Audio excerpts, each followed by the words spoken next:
Gente, já estamos ao vivo com mais uma Eletrolive, a live do Cindy Eletro.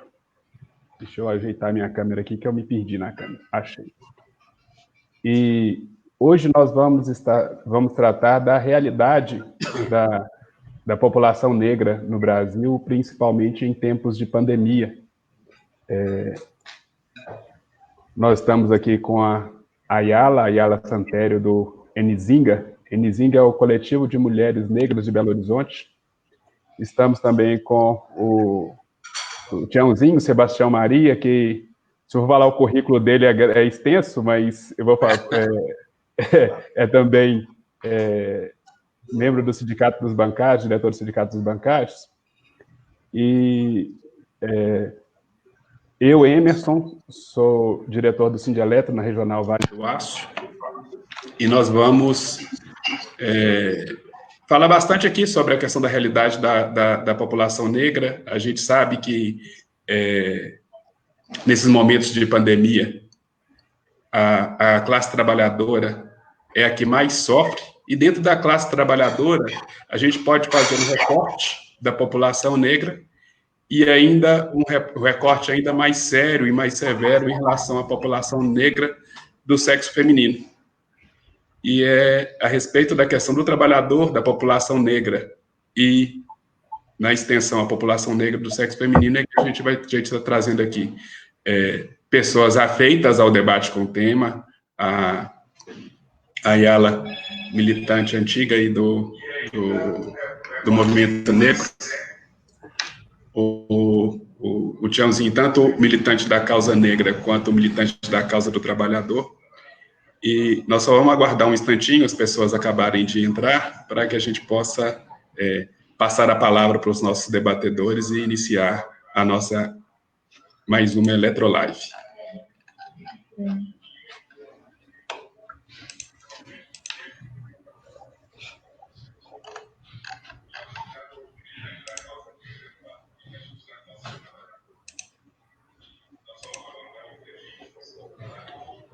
No momento, nós estamos começamos agora, né, há 3 minutos, estamos com 10 pessoas online. Isso.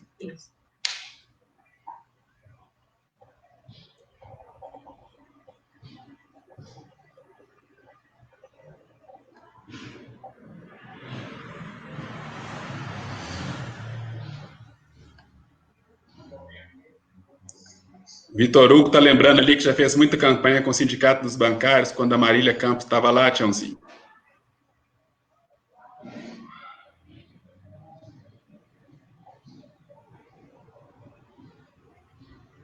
O microfone está desligado, Tião.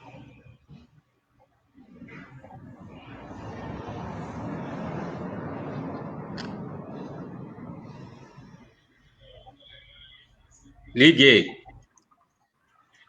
O que eu disse foi que, quando a Marília Campos estava na direção do sindicato, quando ela foi presidenta do Sindicato dos Bancários, eu estava na base.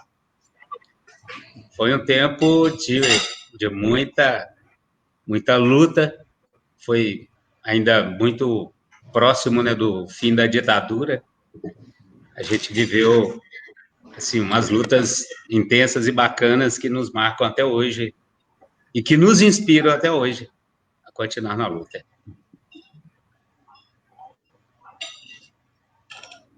Vitor Hugo, né? Você falou.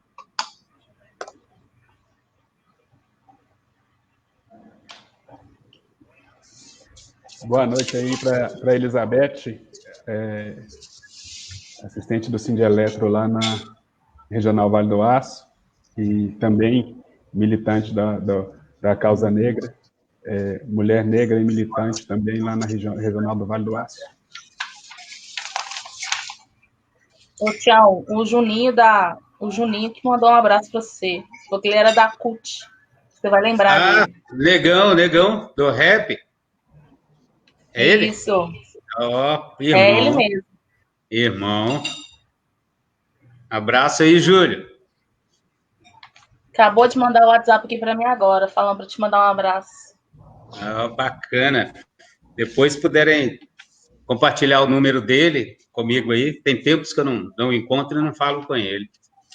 Compartilhe, claro. Bacana.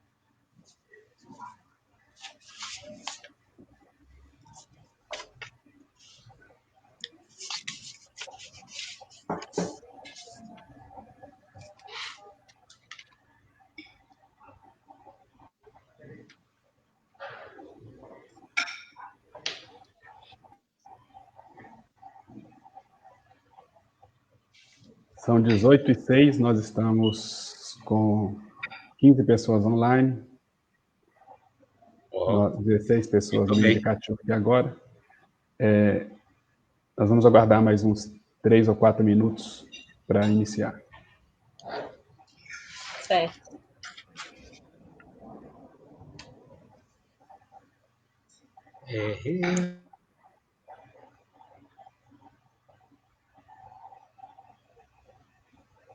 Enquanto isso, nós vamos cumprimentando aí as pessoas que estão chegando. Sejam todos bem-vindos. Boa noite, João Vitor, cumprimentando a gente lá no chat do Facebook. Ai, que bom que você consegue cumprimentar, porque a gente não consegue. O quê? Você não consegue ver quem está, não? Olha, não, a gente não tem na página aí do chat, onde está a câmera aí, tem um chat privado, onde a gente consegue mandar mensagem para o outro, e tem um do lado que chama Live Comments. Se você clicar nele, você vê as que as pessoas estão comentando lá no Facebook. Ah, tá, é verdade. Aí a Hélida acabou de chegar, a Hélida Cândido, acabei de chegar. Saulo, boa noite a todos.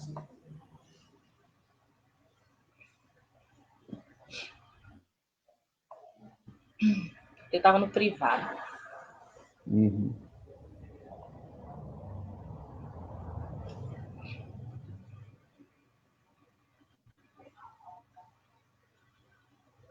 aí ele está falando que a Hélida é tia dela. Hélida, você puxa a orelha da Elisa de vez em quando?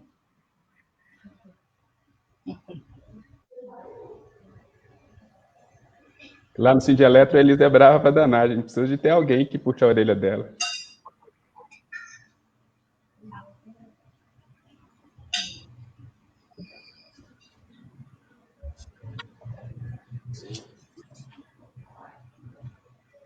Essa é mais uma Eletrolive, a live do Sindeletro. Nós estamos aqui hoje com 2 convidados, com a Ayala e o Tiãozinho, a Ayala do Movimento Nzinga e o Tiãozinho do Sindicato dos Bancários, para discutir a realidade do negro brasileiro. São 18h08, nós vamos aguardar apenas mais 2 minutos para iniciar.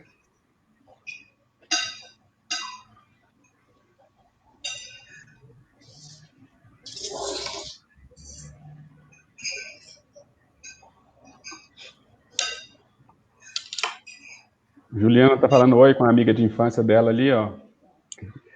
O Márcio Nascimento também entrou aí, Márcio Nascimento lá de São João del Rei. Um abraço, Márcio.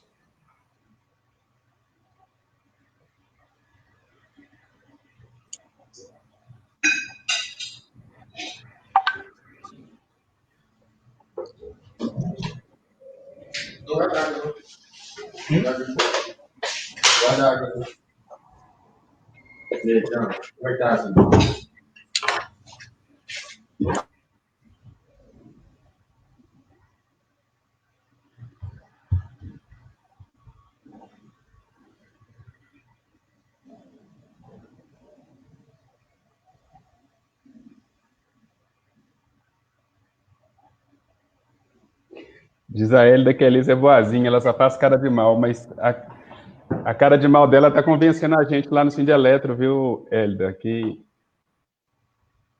ela está no comando lá e é aí da gente se desobedecer.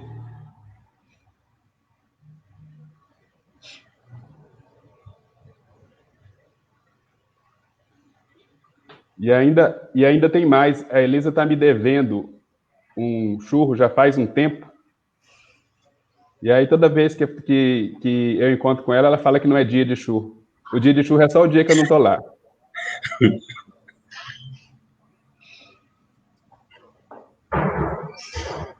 Tinha que ser menos esperar o churro chega. Só que você não vai estar lá, né? O problema é esse, é que eu nunca estou lá. Nem sei se esse churro apareceu lá. Vai que apareceu, todo mundo comeu e você ficou falando. Boa noite para Márcia Maria, lá em Ipatinga. Boa noite, Márcia. Beijão, menina.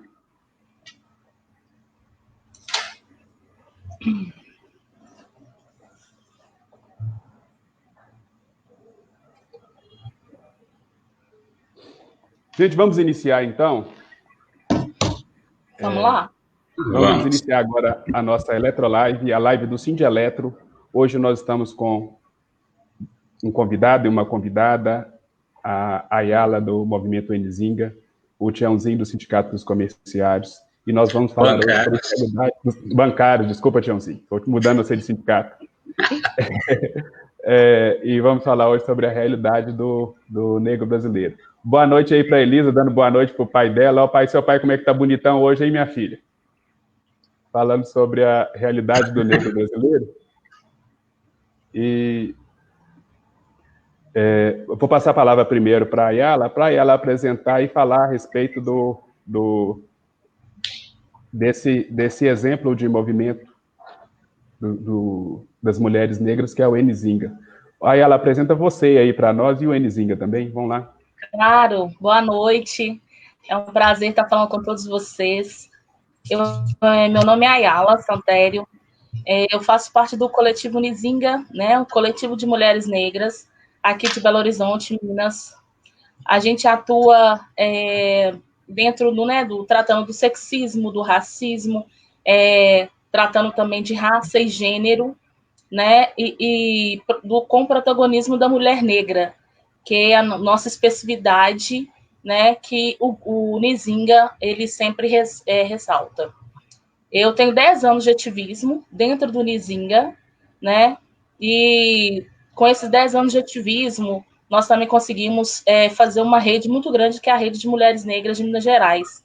Então, nós conseguimos atingir quase todas as mulheres negras dos nossos 853 municípios, que é uma coisa bem interessante, acolhedora, né? E é importante, principalmente nesse contexto que a gente está vivendo atualmente.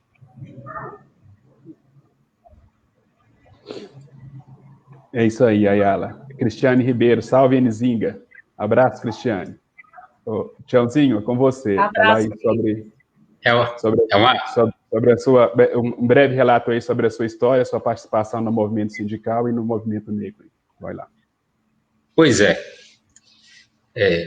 Eu vou fazer 55 anos na segunda-feira, dia 6, e eu não me lembro de mim fora do movimento popular, fora do movimento negro.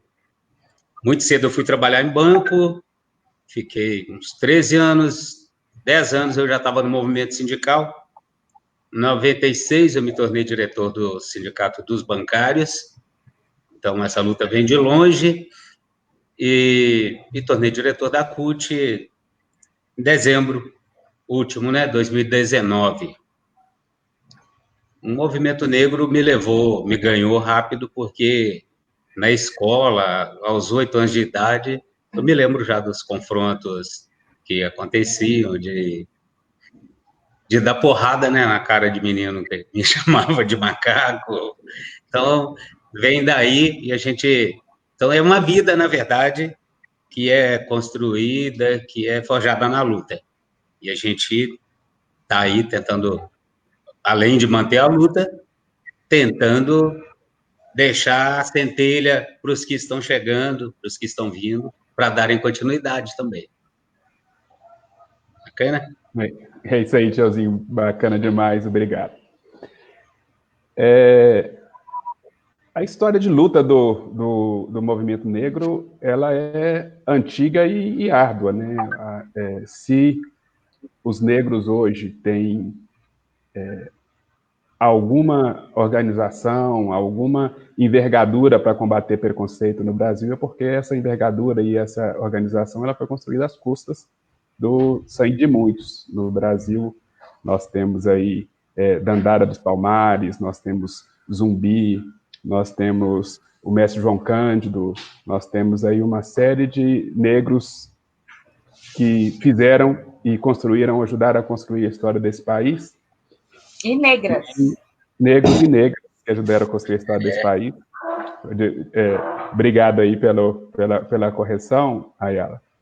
E na história do mundo também. E aí é muito bacana o Nzinga, por exemplo, que traz aí, que resgata a história da rainha Nzinga, rainha lá da região de Angola, Matamba, lá na África, que lutou contra o domínio dos portugueses, chegando inúmeras vezes a expulsar portugueses, holandeses, invasores das terras negras na África. Inclusive, é interessante a gente conhecer um pouco dessa história da África para que as pessoas parem de falar bobagem, igual uma série de bolsonaristas aí vem dizendo hoje que mas os negros mesmo é que vendiam os negros para serem escravizados, uma série de bobagens nesse sentido. E assim, lá na África também tinha resistência, não era... não era chegado e levava, né? E assim, resistência interessante, no caso do Nzinga, resistência interessante, porque é comandada por mulher, forte, por muitos anos, e que foi capaz de liderar uma grande força de resistência contra a dominação europeia na África. Mas o nosso tema de hoje aqui é a situação do negro na atualidade. E na atualidade, nós tivemos, no Brasil e no mundo, um retrocesso muito grande em relação à causa das minorias. Negro, mulher, homossexual. As causas das minorias, elas foram muito atacadas nesse último período, principalmente depois do golpe que o Brasil sofreu com a derrubada do governo democrático da presidenta Dilma, reforçado com a ascensão do Jair Bolsonaro ao governo do país, com um discurso extremamente discriminatório, um discurso extremamente machista, um discurso extremamente anti-minoria, homofóbico, com tudo quanto é defeito que um discurso político pode ter, parece que o discurso do Bolsonaro tem. E, nesse sentido, esse ódio propagado pela política acaba se disseminando pela sociedade. Nós vimos aí, num período recente, gente da parte da população pobre sendo... eu cito aqui alguns casos rapidamente. Não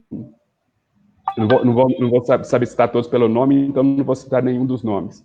Mas um senhor que furava um varal em cima da laje da casa para estender um varal para a esposa, que a esposa havia acabado de pedir que ele estendesse um varal, ele sobe para casa, vai estender o varal e toma um tiro de um atirador de elite da polícia no Morro do Rio, sob a alegação de que achou que a furadeira que estava na mão dele era uma arma. Depois o outro está subindo o morro no Rio de Janeiro durante uma batida da força daquela força de ocupação lá que eles chamam de polícia pacificadora. Essa palavra pacificadora passou a dar medo nas pessoas que traz na pele determinado traço de cor, mas e a pessoa subia com um guarda-chuva e tomou um tiro. Uma criança de 9 anos que passou para a história aí, vestida de Mulher Maravilha, um músico que tomou 80 tiros dentro do carro por engano, 80 tiros por engano. E o que essas pessoas trazem, a vereadora Marielle Franco, e o que essas pessoas trazem de igual, todos esses casos, a pele negra. Todos esses casos de pessoas mortas pelas forças policiais, as pessoas mortas pelo poder do Estado, trazem dissimilaridade à negritude da pele. Crianças, jovens, velhos, não discrimina idade, não discrimina sexo, mas recorta pela cor.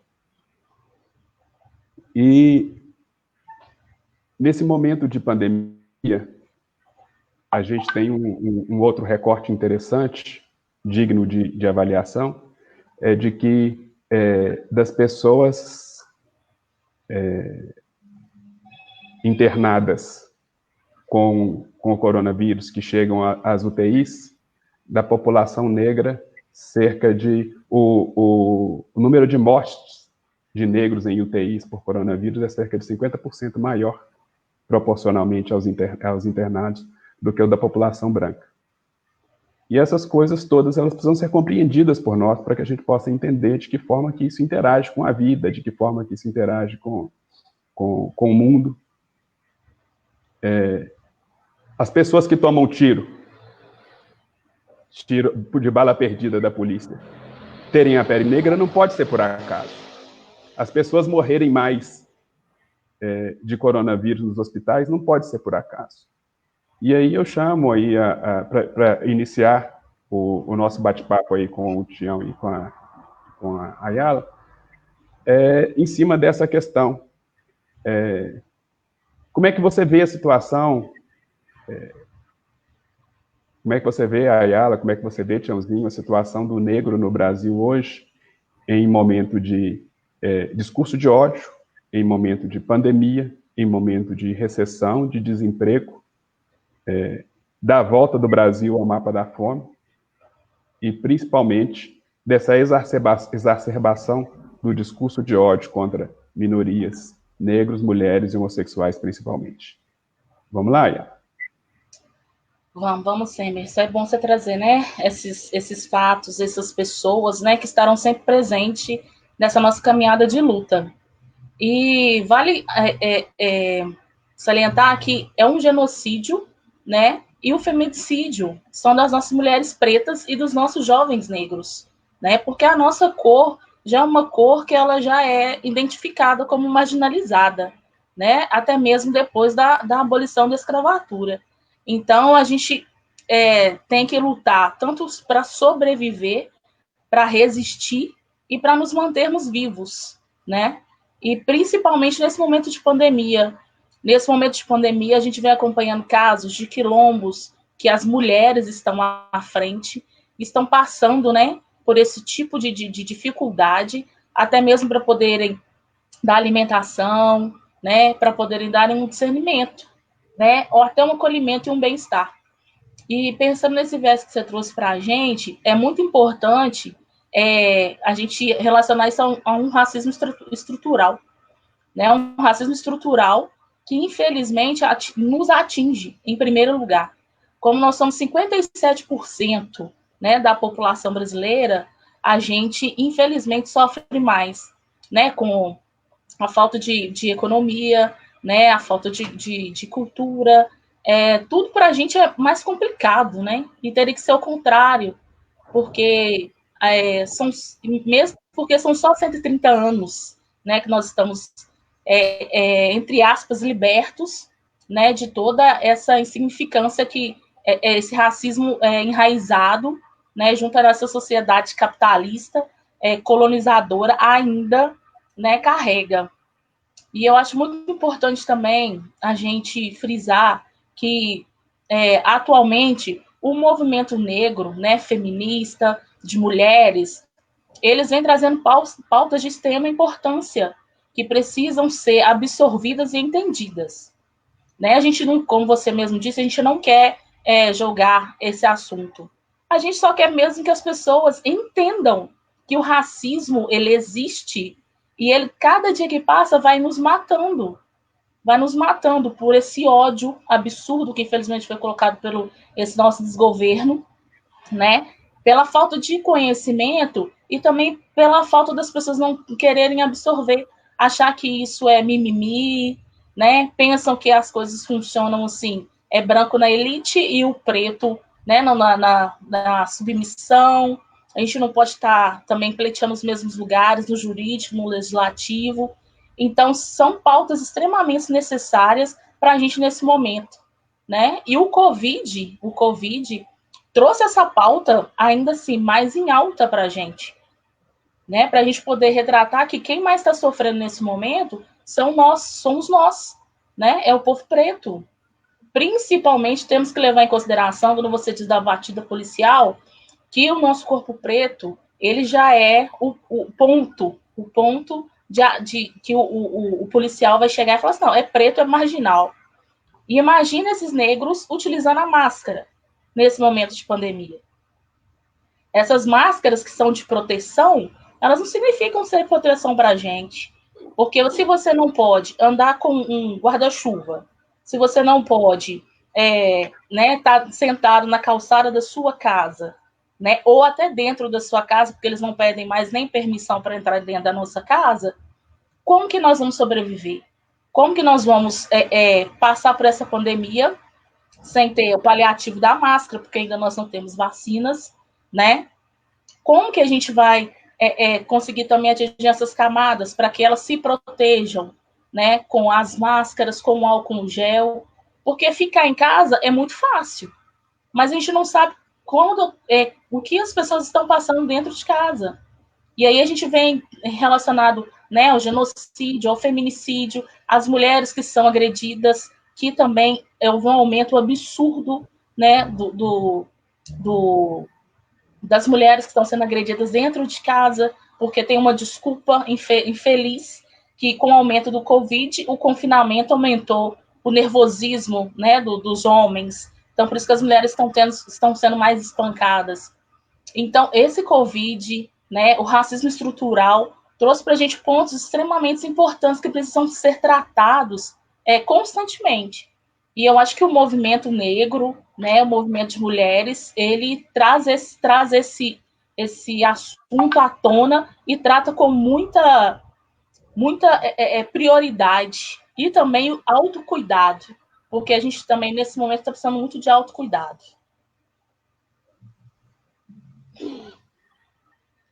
Tiãozinho, quer contribuir conosco aí? Vamos lá.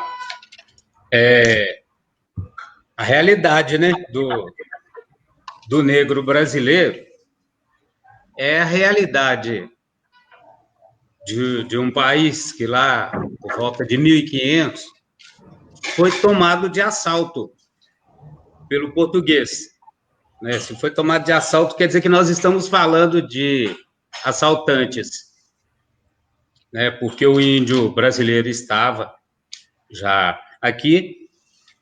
Em seguida, esse português que tomou de assalto o Brasil passou a traficar, quando algumas tentativas não deram certo, passou a traficar o povo negro. Passou a pegar nos países africanos,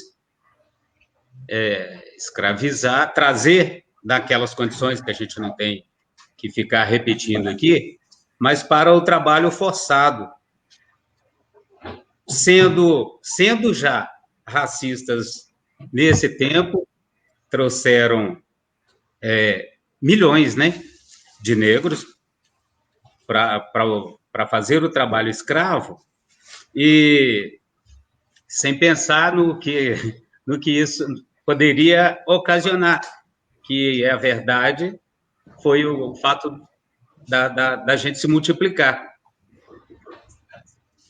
Foi o país que mais resistiu ao fim do tráfico negreiro, saiu por pressão europeia, depois de ter sido atacado, de ter tomado prejuízo, e ainda assim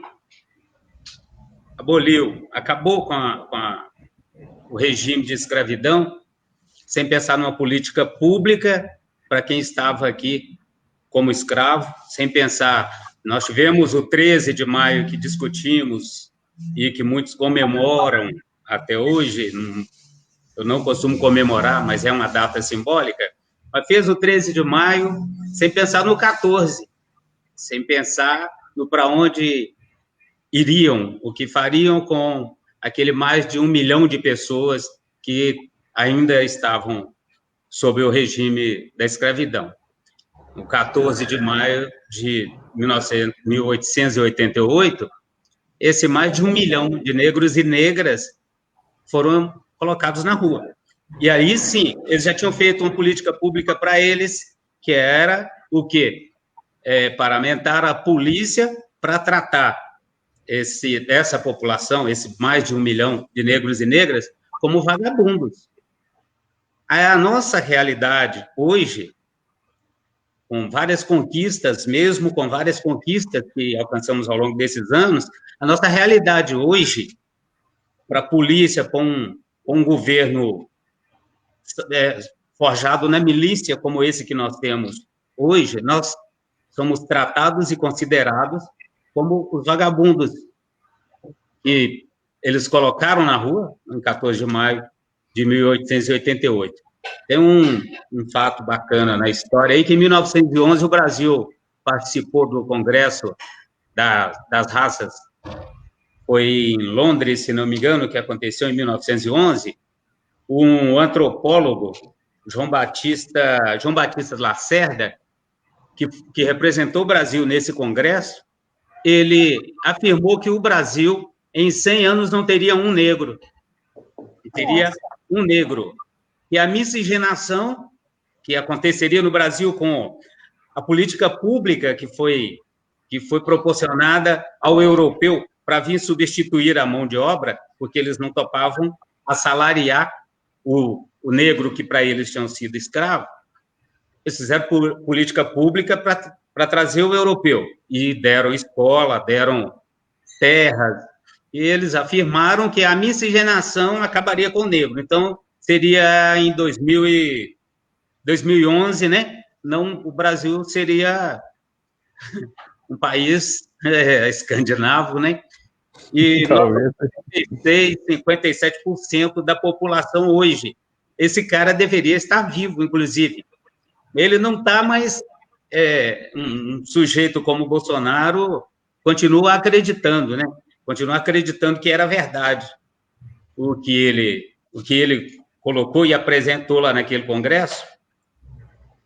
E a nossa luta, assim, tem vários momentos de conquista, tem momentos de retrocesso.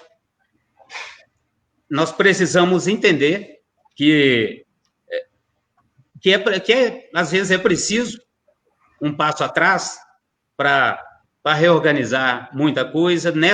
Nesses debates que nós participamos, às vezes eu encontro pessoas do bem, boas, de coração, mas de pele branca, e que colocam questões que vêm de um imaginário social colocado por uma burguesia, que é: por que precisa ter tanta divisão entre os negros? Precisa ter representante de um grupo, representante do outro grupo. Um dia eu estava num seminário com a Matilde, ela fez uma colocação muito bacana. Ela disse que um dia ela perguntou ao nosso eterno presidente Lula, ela estava, na verdade, esperando o horário de uma audiência que teria com ele, com representantes do movimento negro. Ele falou: mas por que tem que ter representante de grupo A, de grupo B, ou grupo C? A Matilde disse que perguntou para ele: quantas centrais sindicais você atende ao mesmo tempo para negociar a pauta dos trabalhadores? Ele pegou e riu para ela, assim, entendeu que ele estava sendo... estava, tipo, um pouco assim, no senso comum. Aí ele riu para ela e falou: manda os negão entrar. E até hoje pessoas colocam essa questão que nós temos disputa entre nós, e isso é uma mentira assim, exagerada, que jogam exatamente para tentar nos dividir. Isso é verdade. Um dos problemas, talvez, é porque tem muita pauta, né? Você imaginar assim... É porque nós somos múltiplos. Nós somos múltiplos. Nós temos outras especificidades. Exato. O nosso mundo é totalmente diferente. Nós só temos 130 anos. É porque... Então, a gente precisa estar pautando para as nossas necessidades. Eles já estão acostumados. Eles chegam, as coisas acontecem. A gente não. A gente precisa fazer com que as coisas aconteçam. Exatamente. É porque institucionalizaram o racismo, tornaram o racismo estrutural e ganhou assim, o imaginário social. Então, o cara, na novela da Globo, por exemplo, que aparece com os dreads, ele normalmente ele está representando alguém do mal. E como eu iniciei minha fala dizendo que o Brasil foi tomado de assalto, o Brasil está tomado hoje por uma máfia que tem a pele e olhos diferentes da cor dos meus olhos, do seu. Portanto, o imaginário social continua com medo daquilo que se cria e que a mídia não defende. Até achei legal a Rede Globo, se não me engano, foi no último sábado aí, tem um programa que eu não esqueci o nome agora, a Rede Globo fez um programa bacana com os jornalistas, artistas negros, funcionários negros, funcionários de todos os setores, tiveram uma fala, um espaço lá, dizendo de situação de constrangimento que passaram, mas a Globo nunca fez nada igual a isso. A Globo participou do golpe que elevou esse cara aí ao poder. Então, a nossa realidade é de luta, é de guerra, é da gente se fortalecer com tudo que já fizemos até hoje, é de nos fortalecermos e de implementarmos mecanismos aí de confronto, principalmente nesse momento em que tem uma parte da sociedade branca que certamente sempre foi racista, mas que não se colocava na rua de falar como atos em apoio a esse governador, a esse presidente Bolsonaro, de sair com um copinho de tacinha de champanhe na mão, com a empregada negra uniformizada atrás. Então, nós temos que ter mais forças nesse momento. O mundo inteiro está se colocando contra os atos racistas, né? Por exemplo, a questão da morte do George Floyd foi algo que eu acho que serviu para mexer com o mundo. Então, a gente viu negros, brancos, homens e mulheres negras e brancas nas ruas em defesa do respeito, da igualdade racial, se colocando antirracista. Isso, o homem ou a mulher branca sair da zona de conforto é uma coisa muito importante. Nós temos que trabalhar muito para atingir essas pessoas que pensam e que sabem que a cor da pele não nos diferencia em nada. Esse governo, por exemplo... É importante, mas a gente também tem que tomar muito cuidado para a gente também, com os nossos atos, não servirmos de palanque, né? Para essas pessoas que não têm discernimento do qual que é a realidade que nós passamos. Porque é muito bacana, muito legal, um monte de gente branca na linha de frente, né? Mas você sabe que há possibilidades dessas pessoas que estarem na linha de frente serem protegidas e a gente que levar a bala. Sim, oportunista. Então, a gente precisa, assim, que os brancos entendam, né, que a nossa pauta é real, é necessária, mas que também a gente não deixe que o protagonismo fuja das nossas mãos, né? Sim. Porque eles com certeza precisam ser nossos aliados, mas eles precisam saber que o protagonismo é nosso, porque as dores são nossas, né? E então, nós temos que cuidar disso. E isso, nós que temos que mostrar isso para eles, né? Não são nem eles que têm que tomar essa pauta pela frente, somos nós que temos que ter essa pauta, né, para poder levarmos adiante, porque é muito simples. Imagina, nós três estamos aqui, né, conversando sobre esse assunto, E não desmerecendo, né, as pessoas as pessoas brancas, mas uma pessoa branca fazer uma pauta racial, qual que é a conjuntura dela para ela poder tratar de uma pauta racial? Qual que é a vivência dela? Porque viver isso na fala é muito fácil, né? Agora, viver o cotidiano, a gente ter essas... até mesmo participar, né, desses movimentos sociais, estar nesses espaços periféricos, né, que são mais assediados, né, estar também vendo as pessoas negras terem menos acesso à saúde e, portanto, estarem morrendo mais com esse Covid-19, e ainda por cima estarem tendo um enterro ainda, que faz parte da nossa ancestralidade, a despedida, a gente não está conseguindo nem realizar esse processo. Então, eles precisam ser pessoas que vão compartilhar da nossa luta.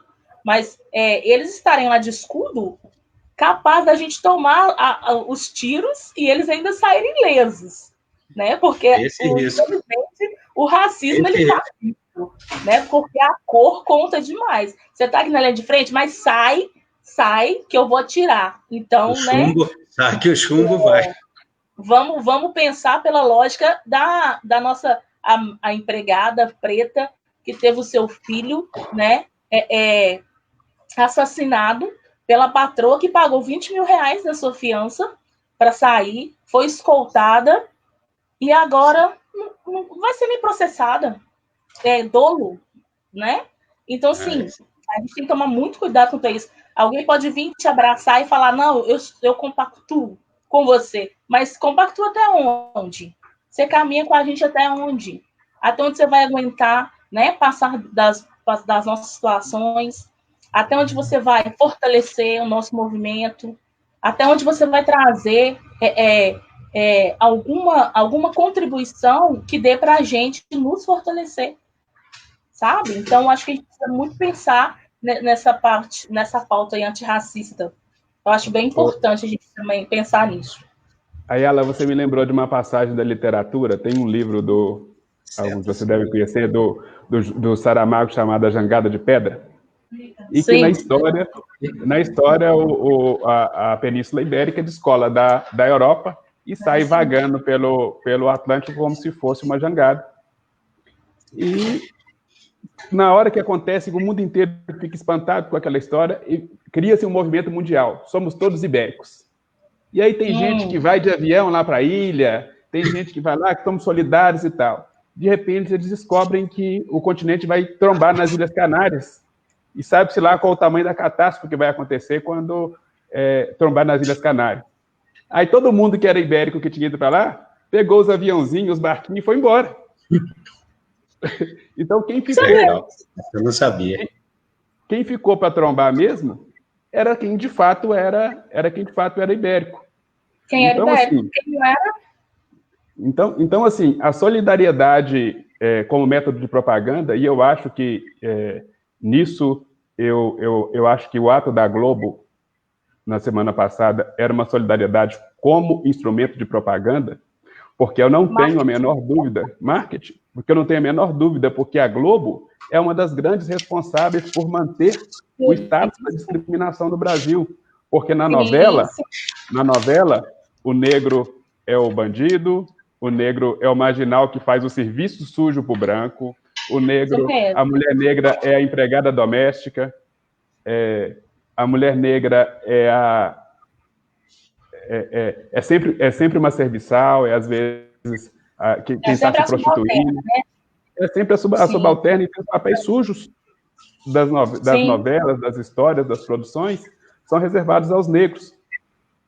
Semelhante ao que a sociedade faz. O Tiãozinho lembrou aí em 1911, quando fizeram o congresso, falou: o Brasil vai estar livre de negro em 100 anos. E tentaram fazer isso. Trouxeram para cá os italianos, trouxeram para cá os japoneses, trouxeram para cá os alemães, trouxeram para cá os chineses, porque para eles, obviamente... Sim, eu trago um italiano, o cara lá da Itália, para vir trabalhar na minha plantação, mas eu não quero um negro trabalhando. Quando o negro era mão de obra escrava, Barata, ele servia para tudo. Barata era só ele, servia para tudo. Mas agora, para pagar salário, quem serve é o branco. É o branco. Então vamos branquear o país, vamos deixar o negro morrer de fome no dia 4, a partir do dia 14 de maio de 1888, bem citado aí pelo Tiãozinho, os negros passaram a passar fome no Brasil. Sim. E como é que se virava se não tinha emprego? De repente, 1 milhão de pessoas sem emprego num país sem estrutura nenhuma, né, para poder...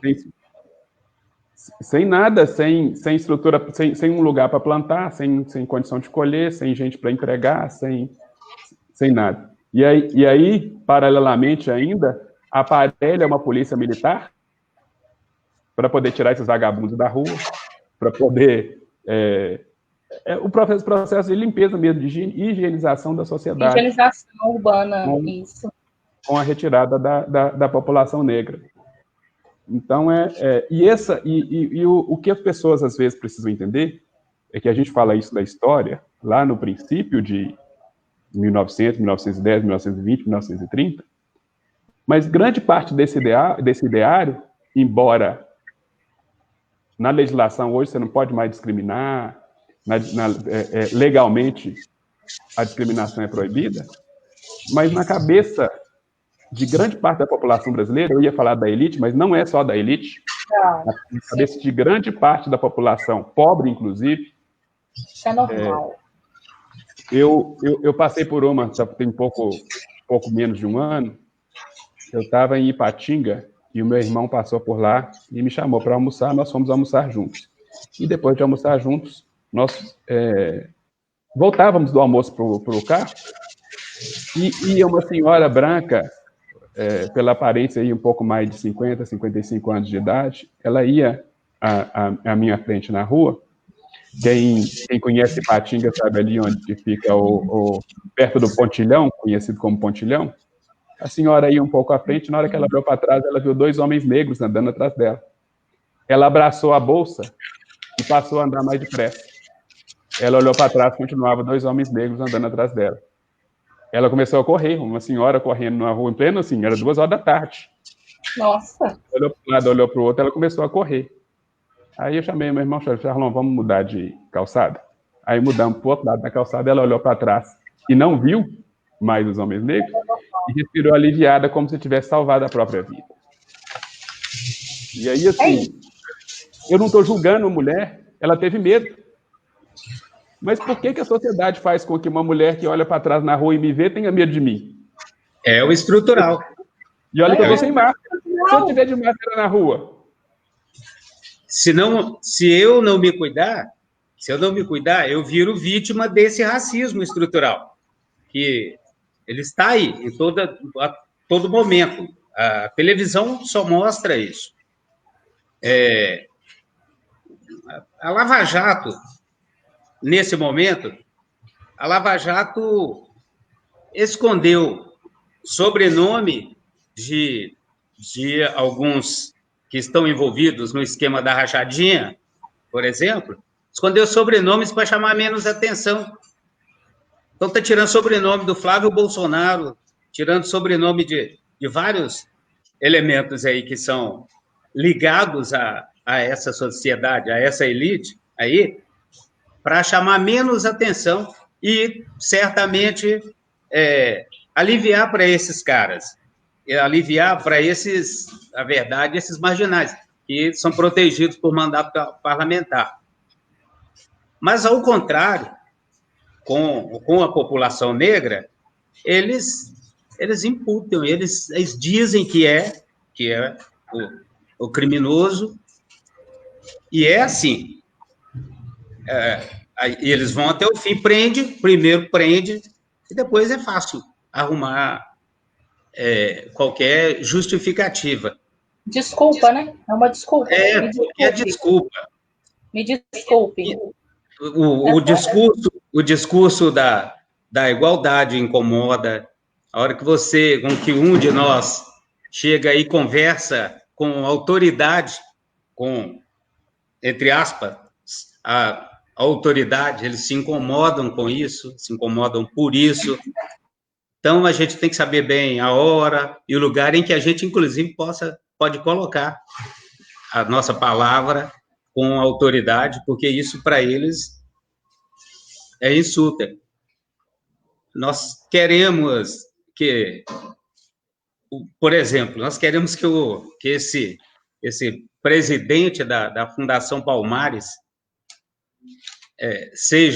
continue sendo o presidente da Fundação Palmares. É um cara que foi colocado lá, certamente ele teve benefícios financeiros para assumir uma missão dessa, se é que pode se chamar de missão, mas, assim, já era certamente um cara que não se reconhece como negro. Mas como é que continua com um cara desse falando, o cara nega zumbi, sabe? Sem chegar nas lutas de hoje que nós temos, o cara nega zumbi. Mas é um cara que ninguém se coloca como companheiro ao lado do Bolsonaro que não seja do mal, que não seja fascista, racista e tudo isso, né, de ruim que existe. Nós temos que estar atentos a essas coisas que acontecem,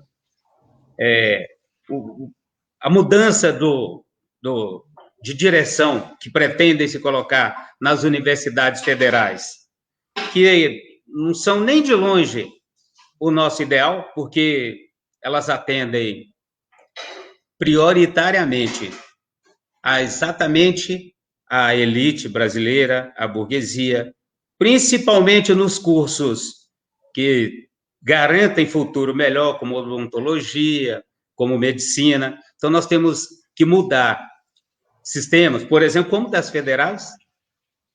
Nós somos 56% da população, somos cerca de 50% da população economicamente ativa, isso é dado científico. Então, nós temos que lutar pela igualdade dentro das escolas também. Vamos lutar por uma reforma que possibilite o jovem negro, a jovem negra, ir para a federal, fazer o curso de medicina, que ele quiser, fazer a odontologia, e acabar com esse discurso, por exemplo, da meritocracia. A meritocracia deve ser, assim, na disputa política que garante o espaço lá da federal só para brancos. Talvez nisso aí eles tenham méritos, mas aí é briga deles com eles mesmos. Nos coloquem em condição de igualdade, de estudo, de alimentação, de moradia e de trabalho, para ver se não vai ficar pau a pau lá dentro. Verdade, John. Parece que a internet da Ayala caiu aí. Ela saiu da janelinha. Vamos aguardar ela voltar. Mas você tem completa razão, né, John? Primeiro, uma das questões bastante relevantes é que, em primeiro lugar, combate ao racismo, não se combate ao racismo apenas com discurso. E, em segundo lugar, representatividade sem consciência de classe não vale nada. Então, não adianta você ter um negro da Fundação Palmares se o negro não conhece sequer a história da sua gente. Não adianta você ter uma mulher. Não adianta você ter uma mulher no Ministério. Eu tive um pique de luz aqui, a luz acabou, aí eu fui ver o que tinha acontecido, desculpa, tá? Bem-vinda de volta aí. Mas o Tiãozinho estava falando a respeito da questão da representatividade no nosso governo atual. Nenhuma, né?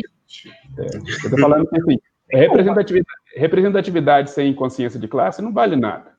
Não adianta você ter um negro na Fundação Palmares se ele não conhece a história da sua própria gente ou se ele não se reconhece em sua própria gente. Ele acha que ele não é preto, gente. Ele acha que ele não é preto. Meu Deus, isso é impossível. Não adianta você ter uma mulher na Secretaria de Direitos Humanos que não entende qual que é o papel da mulher nesse debate. E aí, Com certeza. recentemente teve um episódio curioso, né? O Weintraub entrou para o governo do Bolsonaro com inúmeras inconsistências no currículo. Ricardo Salles entrou com inúmeras inconsistências no currículo. Praticamente todos eles têm inconsistências irreparáveis no currículo. Mas quando foi o negro, quando foi o preto que tinha inconsistência no currículo, ele caiu. A abordagem foi diferente, a cobrança foi diferente. E eu até a entrevista que ele deu, eu até assim, falei assim, até para a gente falar, nós somos diferentes. Porque a cobrança, a abordagem que os repórteres fizeram até ele foi totalmente grossa, né? Enquanto os outros não ficaram lá, não quero falar com você, quer dizer mais que ele pelo menos respondeu, né? Ele respondeu corretamente, falou que era mesmo e tal, mas a abordagem é totalmente diferente, né? O tratado é totalmente diferente. Ayala, na mesma semana foi descoberto um plágio no trabalho do Sérgio Moro. Pois é. Então, e olha a diferença como foi tratado. O tratamento é diferente. Eles estão lá ganhando, né, rios de dinheiro dele, né, tanto com diplomas falsos ou com as universidades que não fizeram, que não participaram. E, igual eu falei, muita gente colocou na internet piadinhas. Eu falei assim, gente, não adianta. É a cor. Porque se não fosse um homem preto, ia passar despercebido igual os outros passaram. Olha só. Despercebidos. Eu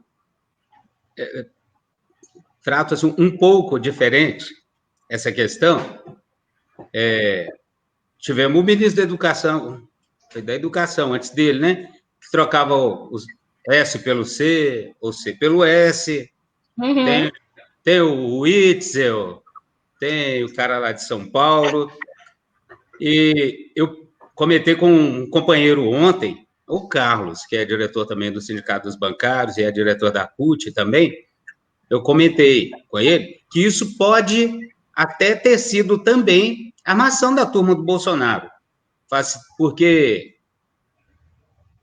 alguém escolhido para uma responsabilidade, para um cargo desse, é investigado. Eu não tenho dúvida. É investigado. Falar, vamos dar mais uma contra mais da metade da população, vamos dar mais vamos colocar em situação de ridículo. Mas é o seguinte, eu acho que não dá para fazer defesa dele, porque ninguém se junta ao Bolsonaro sem ter alinhamento com o pensamento fascista, com o ultradireitismo dele. Eu estou defendendo ele, por favor. Eu não eu entendi, mas é porque... A postura como foi tratado, né? Eu estou contando porque eu fui questionado sobre o que nós vamos fazer. Falando, não defendo. Eu não defendo porque tem isso e isso pode ter sido usado. E a imprensa, é claro, a gente sabe que a imprensa tem preconceito contra a esquerda, não vai ser racista. A imprensa é racista. Eu coloquei essa questão para ele, mas tem mesmo essa diferença de tratamento, porque a imprensa é racista. E, aliás, o senso comum deve estar falando só disso, só daquela questão de preto, né? Com certeza. Deve estar falando só disso. Vira piadinha na internet, vira meme. Vira meme, sim. E aí acaba virando um balaio só, né, gente? Venhamos e convenhamos, acaba virando um balaio só. E aí vamos dizer que é o balaio do Bolsonaro, que tem ele, mas tem mais uma fila, uma renca. Pois é, e acaba virando um balaio só. E a gente precisa, né, pensar muito mesmo nisso, que a gente já quase que nós perdemos a oportunidade de fazer pós, né? com direito a cotas. Sim. Então, assim, Sim. como esse racismo está enraizado mesmo, esse ódio, e com esse desgoverno aumentou mais ainda. Como o Emerson falou, as pessoas agora se acham no direito, sabe, de a todo momento de chamar de macaco, né, de destilar o ódio. E aí, tudo bem que tem as leis, mas as leis valem para quem? Para a gente as leis não valem, porque nunca são que a pessoa vai ficar presa. Elas vão lá, pagam um valor, né, que eles estipulam. A cesta básica. E depois estão fora. E depois estão fora. A gente que não faz os nossos movimentos, a gente que não boicota, né? A gente que não junta um monte de gente e vai lá para a porta, mostrar para eles também que nós temos o poder de compra, porque foi feita uma pesquisa onde o povo preto é o que mais gasta. Além de nós sermos 57% da população, nós somos o que mais gastamos. Então, a gente tem o poder, é só a gente ter um pouco de conscientização, né? Que a gente tem o poder de estar assim, como eu vi numa reportagem outro dia, só me esqueço o nome da pessoa. Ele falou que nós aqui no Brasil, nós podemos fazer muito mais coisas que é feito fora do Brasil. Por exemplo, né, no caso lá daqueles atos que tiveram lá nos Estados Unidos, nós podemos realizar muita coisa, porque lá eles são 20 e poucos %. Nós aqui somos 57%. E motivos nós temos bastante, né, Ayala? Oi? Motivação nós temos bastante, né? Motivação nós temos bastante, com certeza. Motivação a gente tem bastante, mas a gente não tem ninguém para nos representar, gente. A gente não tem ninguém para nos representar. Então, quando vem alguém que acha que vai representar a gente, o que ele faz? O Edivaldo colocou muito bem. O presidente lá da Palmares é o capitão do mato. Mas então, ele gente, olha só. Eu só faço um reparo na fala do Edivaldo aí, Ayala. É que ele fala que ele é tão danoso quanto os escravagistas. Eu acho que um negro preconceituoso, um negro a serviço da discriminação, ele é mais danoso do que o branco fazendo a mesma coisa. Claro, não tem dúvida. Não tem dúvida. Assim, quando o negro está falando, vai falar assim, lá, quem fala é o próprio negro que acha que não precisa ter Fundação Palmares, que não precisa ter cota, que não precisa ter luta de negro, que não existe... que tudo é mentira, que a escravidão é mentira, que zumbi é mentira. Que o movimento negro não tem que existir, que o movimento não tem que existir. Né? Aí dá representação. O Silvio Almeida falou muito bem que, ai de nós, se não fosse o movimento negro, gente. Ai de nós, se não fosse o movimento negro para poder nos resgatar, né, de todas as formas racistas que nós passamos. Então, assim, eu acho assim, se você, né, que está participando, que a gente não conhece o movimento negro, acha que é um movimento de marginalização, não é, gente, é um movimento de conscientização. Aqui muita gente conversa nas rodas que, a partir do momento que você se vê como uma pessoa preta, você começa a viver, sabe? E viver da forma correta. Porque quando você não se reconhece uma mulher preta, um homem preto, é muito mais sofrido, é muito mais solitário, sabe? Então, representatividade importa. Tiãozinho vai falar, eu cortei a fala dele, desculpa. Não. Representatividade importa, sabe? Nós precisamos valorizar os nossos, as nossas, sabe? Porque a gente vive num contexto muito conturbado. E o Capitão do Mato, ele vem para isso mesmo, para desmistificar, né? Para desmistificar a nossa postura perante essa sociedade. Pode falar, Tiãozinho. Não, mas era só parte do debate mesmo. Quem é colocado num governo desse, não tenhamos ilusão, não é para nos representar. Como esse cara mesmo da Fundação Palmares, não é para nos representar, é para nos afrontar. Ele certamente ganhou o dele para prestar esse papel, entrar para a história como esse imbecil, esse idiota que ele se mostra. Quem tem que fazer os nossos representantes somos nós. E esses que nós escolhemos, nós precisamos passar a acertar, né? Para que eles nos representem de fato. E mais, nós somos de esquerda. A entidade, o partido que nos representa, os partidos aos quais nós somos filiados, eu sou petista, desde o primeiro dia que eu me entendi por gente, precisa financiar, precisa mudar, porque nós temos problema interno. Tem problema interno. Precisa financiar as nossas campanhas. Com certeza. Precisa garantir nossa representação dentro do partido para nos representar, para a cidade, para o Estado, para o Brasil. Municipal, estadual, com certeza.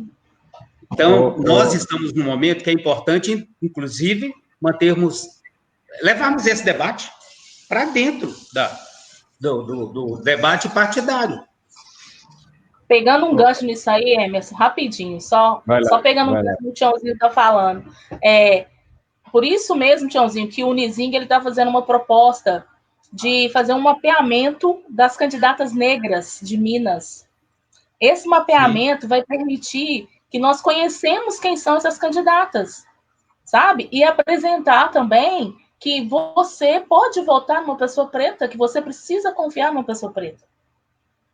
Porque a gente vai discutir, né, sobre o financeiro, como que essa candidata preta, né, ela está fazendo para poder levar a sua candidatura, porque às vezes elas vão lá, dão o corpo delas para poder participar desse processo, mas não sabe como que elas estão vivendo, né, em termos de passagem.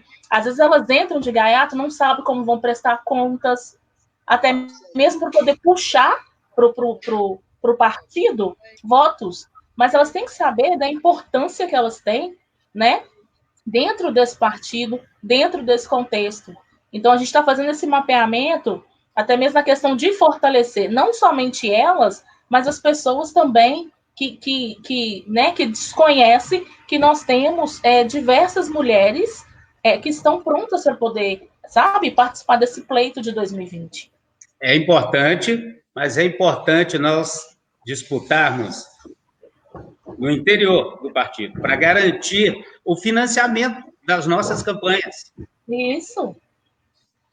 Porque só mesmo o nosso partido, que é, sem dúvida alguma, o único partido que representa trabalhadores, que representa negros e negras, além da outra parcela da sociedade, a parcela não negra, é o único partido que pode ser o caminho para construirmos uma mudança de estrutura, uma mudança social no país. Com poucos anos de governo que nós tivemos, as mudanças, os avanços da população negra incomodaram o outro lado, a ponto de nós chegarmos a um golpe. Justamente. Para frear. A acessibilidade que nos foi dada foi tirada, assim, né? E com pouco que foi feito. Vai, Emerson. A Consulta Popular está realizando essa semana não, né, esses dias, né, que já tem algumas semanas, um curso sobre Nuestra América, um curso sobre as revoluções latino-americanas. E é curioso que o modus operandi da elite brasileira em relação ao governo Dilma, ele se repete no combate a todas as revoluções latino-americanas, da Revolução Cubana, a Revolução Venezuelana, a da Nicarágua, todas as revoluções que tiveram uma origem ou um suporte popular e que incomodava as elites, existe um modus operandi da elite para poder combater essa revolução. Então, não é por acaso, esse momento que a gente está vivendo agora, em que há uma elitização do governo e, consequentemente, o alijamento de mulheres, de negros, de homossexuais, então, nem se fala. Sim. Que é uma pauta que tem que ser tratada com a maior naturalidade possível. Né? Sim, porque eu fico imaginando assim. Lá no Enizinho você deve conhecer essa realidade, Ayala. A pessoa que é mulher, homossexual e negra, como é que vive nesse mundo que discrimina a Benilda Regina, ela é uma das ativistas mais antigas aqui de Belo Horizonte, fora as outras. Mas ela traz para a gente uma história muito impactante, porque ela, né, foi professora em faculdade, e quando ela se apresenta, ela se identifica como: o meu nome é Benilda Brito, eu sou uma mulher preta, lésbica, gorda e mãe de 3 filhos. Quando ela faz essa apresentação, metade da sala já está com o olho esbugalhado. Porque imagina, você está numa universidade eletricista, e aí você vai ver uma preta dando aula para você que você achava que ela serviu o cafezinho. Então, a gente pega muito, a gente trata muito desse contexto, né? Fora também os dados que nós temos de... Gente, me fugiu a palavra, que eu não gosto nem muito de falar. Mas as pessoas que tiram a própria vida. Tiram a própria vida. Por conta do quê? Por conta desse ódio. Nós teve um caso aí, se eu não me engano, foi numa rodoviária do interior. Uma senhora evangélica agrediu um atendente. Porque ela falou: você é gay? Ele falou: sim, eu sou gay. Ela começou a agredi-lo. E ele não pôde fazer nada, porque se ele agredisse ela, né, ele seria até preso, ele perderia o direito. Ele teve as roupas dele rasgadas, o local dele de trabalho foi todo quebrado, sabe? E assim, teve essa situação, ela tá rodando aí nas redes sociais. Então, assim, são assuntos que nós precisamos tratar. O que a gente chama muito a desigualdade. Essa desigualdade é que nos mata pouco a pouco. Então, por isso que a gente trata muito de raça, gênero, dentro desse contexto, sabe? Porque são pessoas, independente de qualquer coisa, são pessoas. E aí vem esse ódio, sabe? Esse ódio que esse homem, ele plantou ou não? Porque ele só despertou e falou assim: agora fiquem à vontade. Né? Porque não é de uma noite para o dia que nasce esse ódio nas pessoas. Aí ele só implantou para você: agora fiquem à vontade. Concordo com você. Assim, ó, vocês podem odiar, gente. Esse ódio que você está escondido na sua gaveta aí, põe esse trem para fora, que você tem direito de odiar. Coloca para fora. Agora vocês podem fazer o que vocês quiserem. Há leis, mas vocês não vão ser punidos. Né? Então, assim, a gente precisa tratar mesmo de muitos assuntos. E é muito importante esse espaço, viu, Emerson? Espero que vocês continuem.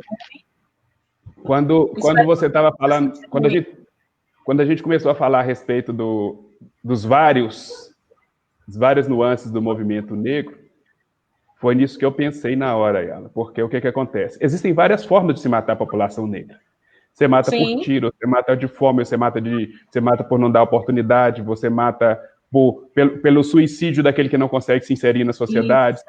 E aí você mata o preto, você mata a mulher, você mata o homossexual, você citou aí, você mata o gordo.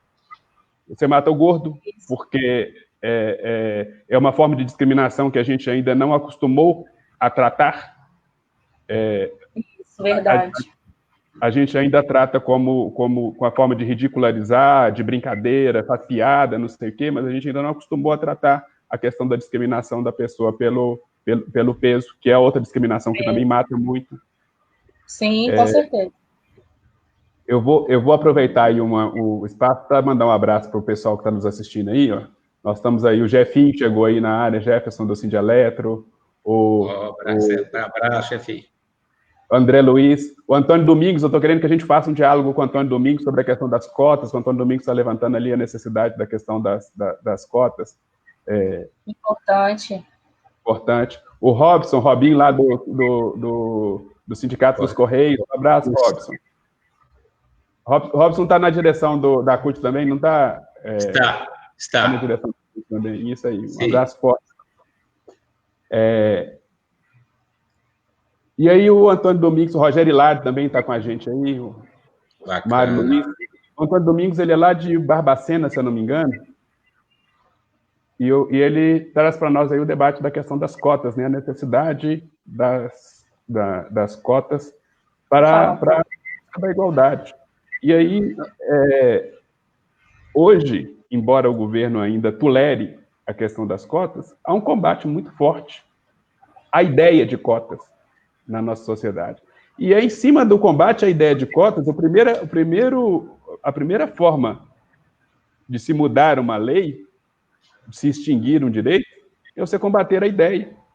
No governo do Lula se combatia a ideia da Bolsa Família. Olha, Bolsa Família é gente preguiçoso, é gente que não quer trabalhar, é assim, é assado. E agora isso mesmo estão fazendo a mesma coisa com as cotas, estão fazendo a mesma coisa. Sim. É verdade, é a prova medida provisória 936, que perdoa dívidas de empresas, de bilhões de empresas, como bancos e essas empresas milionárias. A mesma medida provisória que está facilitando a suspensão de contrato de trabalho por causa da pandemia, perdoa dívida. Ou seja, está tirando daqui e fazendo política pública para o capitalista. É verdade. É verdade. Eu tenho para mim a convicção de que a maior política pública do governo Lula foi o programa Universidade para Todos. E dentro do programa Universidade para Todos, a questão das cotas. Eu estudei na PUC durante o governo do Lula. Na época, eu não tive cota porque eu não tive bolsa, porque por questão de... Não me enquadrei nos critérios de bolsa, mas vários dos meus colegas... teve uma época que a minha turma tinha mais de 50% de bolsistas. E muitas pessoas, negro e pobre, eu tenho um colega negro, se eu não me engano, hoje ele é doutor, que foi meu colega de faculdade, era negro e pobre. No primeiro dia de aula, ele não sabia nem ligar o computador, eu fiz o curso de Sistema de Informação, e hoje é doutor na área da computação, com trabalhos reconhecidos até internacionalmente, e que inseriu no meio da universidade pela questão da cota. Então, a política pública da cota, ela tem um propósito de mudar o cenário, de nós nos acostumarmos a ver o negro doutor, médico, o preto que é médico, o preto que é juiz, o preto que é advogado, porque tem um estranhamento. A pessoa chega no escritório de advocacia e vê a advogada preta lá, acha que é a secretária. Acho que é a secretária. E é muito importante as cotas. Ela não é uma forma de tá tampando o sol com a peneira, não. É uma forma de retratação mesmo. Porque nós só temos 130 anos, gente. 130 anos é muito pouco. É muito pouco para a gente estar chamada essa tal de democracia racial, né? Essa igualdade. Qual igualdade? Se as cotas estão sendo assim, tão demonizadas, por que várias pessoas brancas querem também fazer parte das cotas? A gente tem uma formação de heteroidentificação, sabe? Mas são através dos concursos públicos, que também tem as cotas para os negros. Então, uma negra ou um negro que trabalhava de serviços gerais naquela empresa, mas saiu um concurso, né, que ela estava estudando, estava se aperfeiçoando para poder participar desse concurso. Ela vai participar da cota? Sim, ela tem que participar. E aí, a gente tem uma banca de heteroidentificação. Para que serve essa banca? Para me ver se você é preto ou não. Para me ver que através do seu estereotipo, se você é preto ou não. E nós recebemos gente branca que se autobronzeia, sabe? Que às vezes faz permanente no cabelo. Tem situações que eles querem até mostrar as partes íntimas para mostrar que eles são negros. Então, as cotas são necessárias. são demonizadas, mas eles também querem esse pedaço, esse pouquinho, né, que a gente conseguiu através de muita luta, de muito, né, de muito processo. Eles também querem. Então, por que eles demonizam tanto assim? Não, Né? a política pública... Inteligência... Pode falar, Tião. A política pública que não fizeram para a população negra lá em 1888, o que não fizeram é responsável por esse quadro que nós temos hoje. Sim, e a verdade é que nós não estamos tirando nada. Quem pensa em fazer a política pública, especificamente a de cotas, não está tirando nada de ninguém. Está reparando uma parcela da sociedade que foi lesada de todas as formas. Foi lesada de todas as formas. Porque quem não tem a casa de morar hoje, que foi colocado na rua lá em 1888, quem tem hoje é porque ganhou terra, ganhou estudo da língua e cultura do seu país, que foi a política da trazida dos europeus, ganhou escola tanto é que todo branco brasileiro sabe a sua origem. Pode ser de bisavó, de tataravó, sabe a sua origem. É porque teve a política pública quando foram trazidos para cá para trabalhar, quando a política brasileira queria substituir até a empregada doméstica. Tem anúncios de jornais, eu não tenho como mostrar agora, mas tem anúncios de jornais em São Paulo que já pedia uma empregada doméstica de boa aparência, uma empregada doméstica com curso superior, porque vinham pessoas nessa condição para trabalhar aqui ainda nesse tempo. Ou seja, nem o emprego eles toparam nos dar. Então, a verdade a cota é para diminuir os 100% de que a outra parte da população... Travou. Tiãozinho travou para mim aí. Tiãozinho travou, para mim também.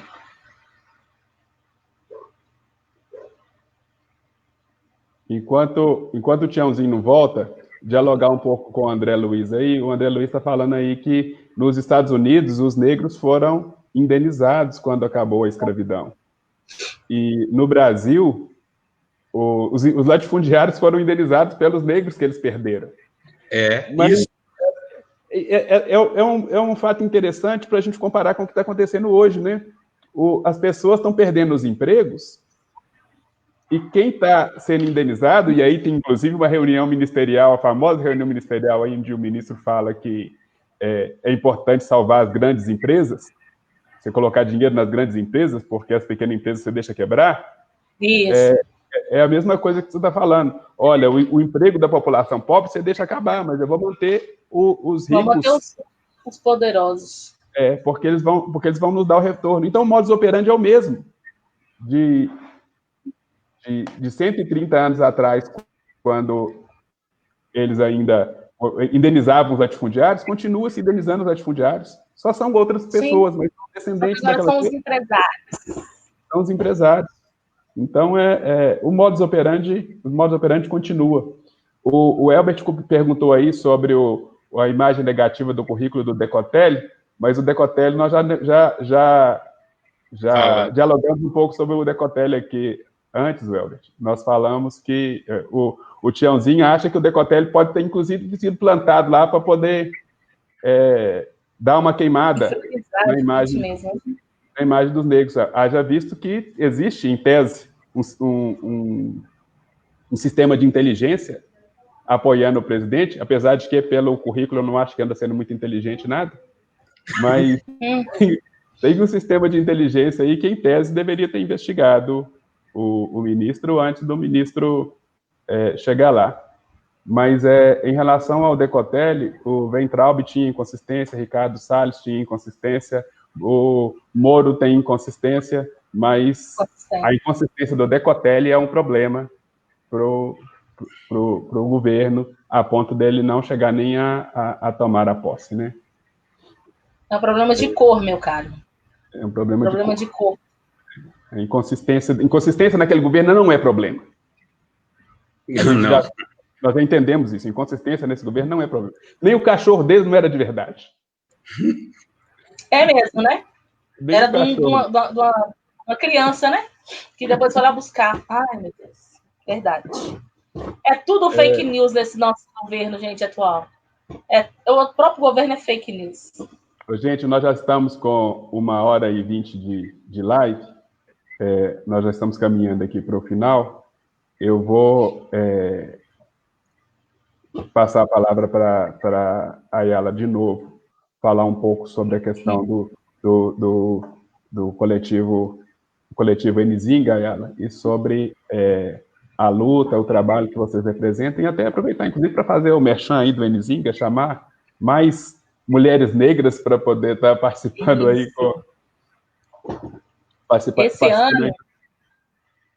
Esse ano, o Enizinga está completando 33 anos de resistência, né? E nós, juntamente com o Julho das Pretas, que é um mês muito importante para nós mulheres negras. E nós temos a data específica, né, de julho. E durante esses 33 anos, entre altos e baixos, a gente tentou, né, tem pouco tempo, tem 10 anos, né, que eu estou nesse ativismo, a gente tentou e vai continuar tentando, quando a gente tiver fôlego, tá fazendo esse processo, sabe?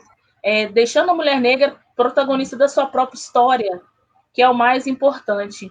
O Nizinga tem uma história muito bacana, muito bonita, que as primeiras fundadoras, elas se juntaram e fizeram uma reunião onde cada uma iria se formar para manter essa instituição em funcionamento. Então, uma foi pedagoga, historiadora, advogada, para poder dar subsídio no que, né, a gente realmente acredita. E com esses 33 anos, a gente trata de pautas políticas, né?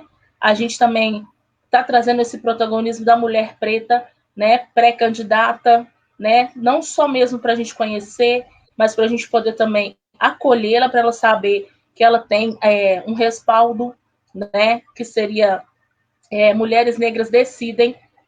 Então, a gente também trabalha com as mulheres de Barragem, né? Que a gente teve, infelizmente, né? Esse caso das mulheres que perderam, né? As suas casas, os seus bens, os seus familiares.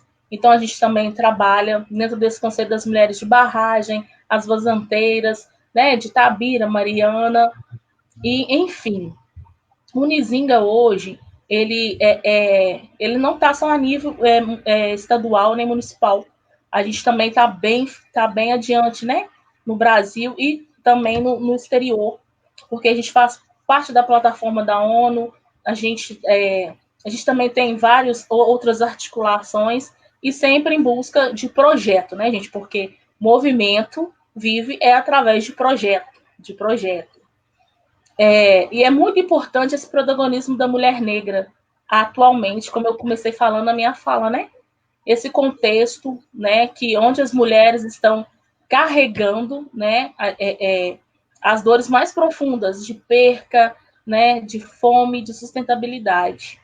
E, então, nesses 33 anos, a gente convida vocês a estarem participando das nossas lives, das atividades que nós vamos realizar, né? Só seguir a gente lá, Nizinga Coletivo, né? A gente tem um Instagram, é tudo facinho, é o mesmo nome, para vocês nos seguirem, nos acompanharem. Se precisarem de qualquer tipo, né, ação, atividade, a gente também trabalha com a Lei 10.639, que a gente esqueceu de tocar nesse assunto, que é muito importante também para as pessoas saberem que existe, né, uma forma de estarmos utilizando a educação para também travar esse racismo perverso, né, que a gente realiza essas formações. Nós realizamos no começo, né, quando a lei era obrigatório estar dentro das escolas. Nós fomos em diversos estados para poder mostrar para as pessoas que nós temos materiais escritos por mãos negras para poderem dar direcionamento, né, do racismo, ele tanto institucional, estrutural, e enfim, agradecer muito, né, a participação, né, dessa live. Muito obrigada, viu, Tiozinho? Escutar a sua fala reforça ainda mais a importância, né, do que o movimento negro ele representa. Eu sou filhote perto de você, mas a gente aprender para a gente poder, como o Emerson falou, para que futuramente os nossos colham nossos frutos, né? Porque a gente planta para as pessoas colherem, e colherem os frutos bons, né? Com mais igualdade, com menos ódio e com mais amor ao próximo. Obrigado, Ayala. Tiãozinho, suas considerações finais? Bom, primeiro, agradecer, Emerson, e ao Sindeletro, né, por essa oportunidade de participarmos desse debate. E, Ayala, eu conheço o trabalho do Nizinga já há alguns anos, acho assim, de extrema importância essa luta. Nós somos muitos, né, do movimento negro, lutando em várias frentes, e talvez isso aí é que muitas pessoas não entendem, mas é que a gente tem que atuar em várias frentes, como você até falou de outra forma aí no meio do discurso. Mas nós estamos vivendo um momento em que parece assim que tudo que tinha para acontecer, para dar de errado no mundo, parece que deu. Foi a eleição de Bolsonaro aqui, de Trump nos Estados Unidos, e mais ao redor do mundo, mais uma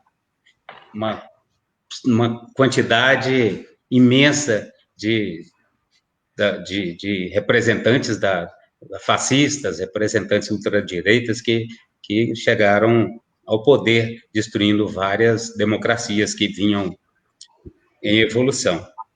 E aqui no Brasil, que nós vivemos um momento eleitoral, e aqui é um dos lugares do mundo, um dos lugares assim, que deu muito errado, de cabo a rabo.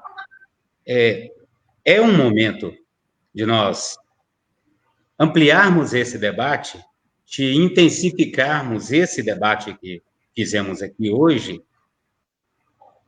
para tentarmos fazer um pouco diferente nas eleições que acontecerão, se não me engano, no mês de novembro, 15 e 29.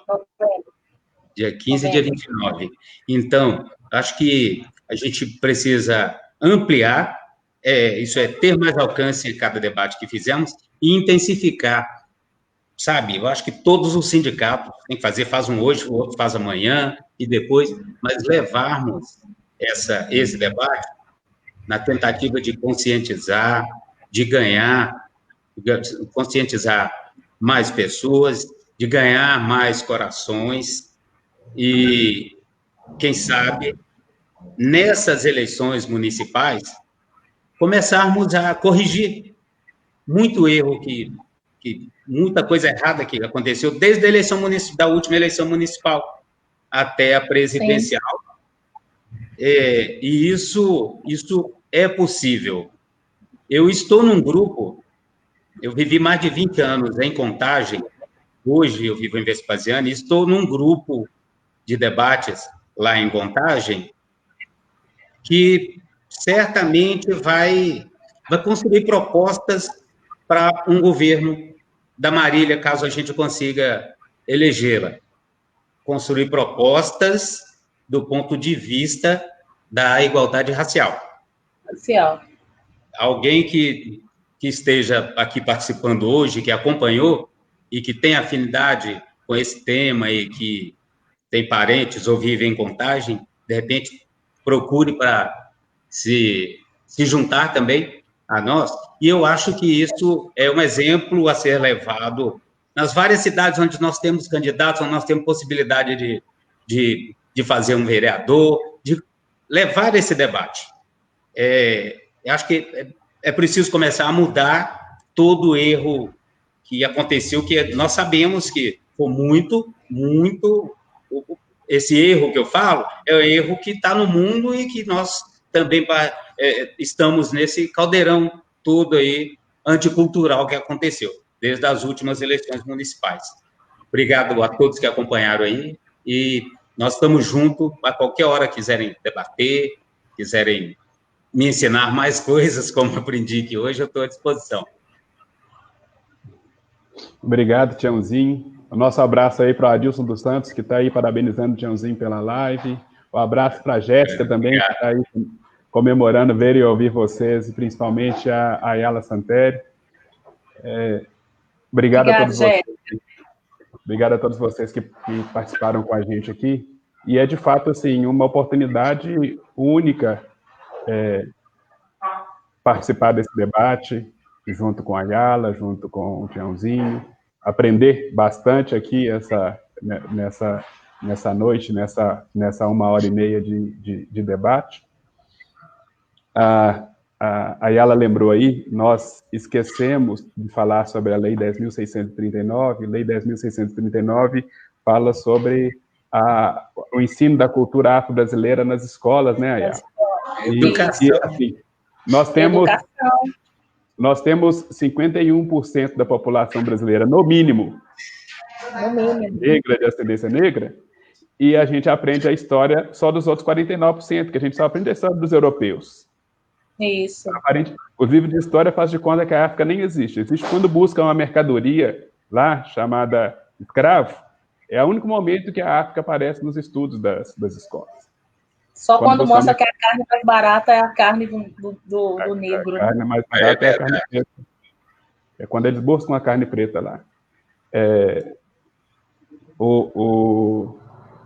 Eu não assisti, o debate aqui me despertou a ideia para assistir o filme feito lá em Angola também sobre a ativista negra Nzinga. É muito interessante.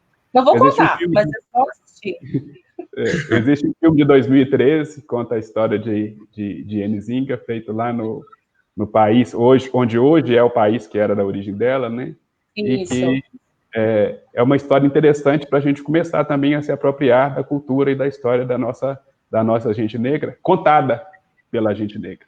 Porque a gente conhece a história contada pela gente branca. E pela gente branca, não existe protagonismo do negro quando a história é contada pela gente branca.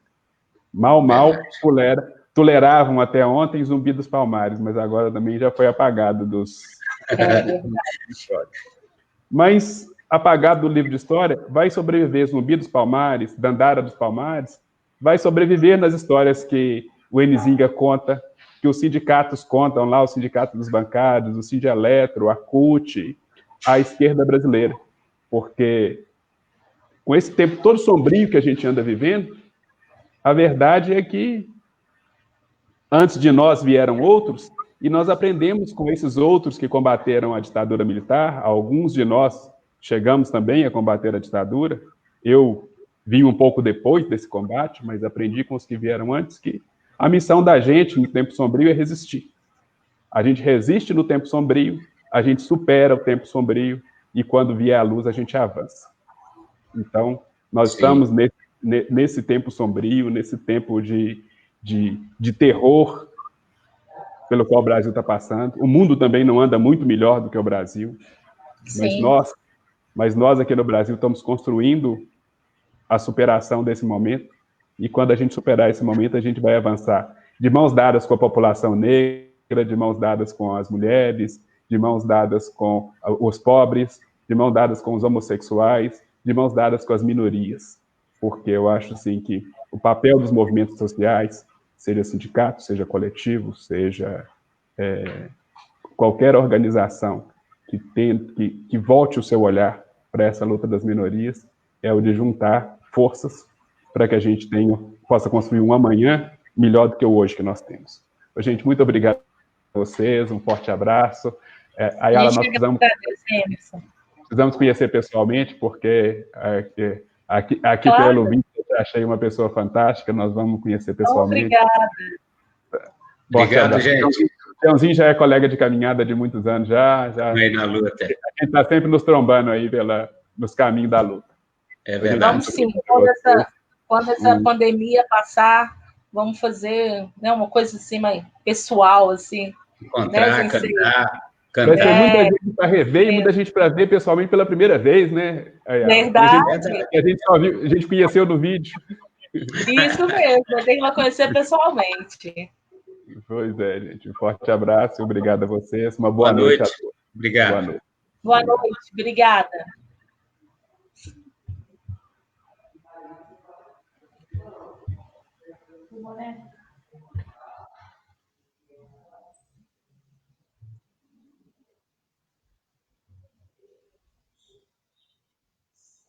Nós estamos terminando.